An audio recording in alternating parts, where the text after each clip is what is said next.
Can oral antibiotics cure childhood impetigo? Have you ever wondered if oral antibiotics can help with childhood impetigo? Well, the answer is yes.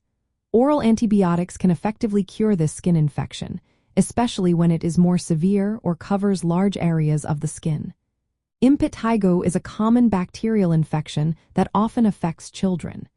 It usually appears as red sores or blisters that can burst and from a honey-colored crust.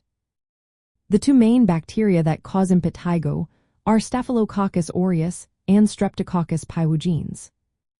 For mild cases of impetigo, doctors often recommend topical antibiotics that can be applied directly to the skin. However, if the infection is extensive or if there are large blisters, oral antibiotics are the better choice.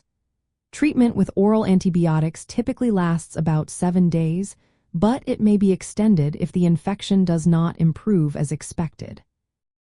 When it comes to choosing the right oral antibiotic, some options work better than others. For instance, penicillin V is not effective against impetigo and is rarely used now due to resistance from bacteria. Macrolides like erythromycin used to be common, but rising resistance rates have made them less favorable. Instead, doctors may prescribe beta-lactamase-resistant penicillins, cephalosporins, or amoxicillin combined with clavulanate, known as augmentin. These options are more effective against resistant bacteria. Interestingly, studies show that topical antibiotics like mupirocin can be just as effective as oral antibiotics for localized impetigo. However, oral antibiotics become necessary when the infection is more widespread or when there are systemic symptoms, like fever. It is also important to note that oral antibiotics can have side effects, such as nausea, which are generally less common with topical treatments. In summary, oral antibiotics can indeed cure childhood impetigo, particularly in more severe cases.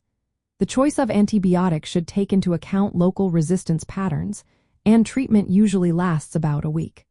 For mild cases, topical antibiotics may be sufficient. Always consult a healthcare professional for the best diagnosis and treatment tailored to your child's needs.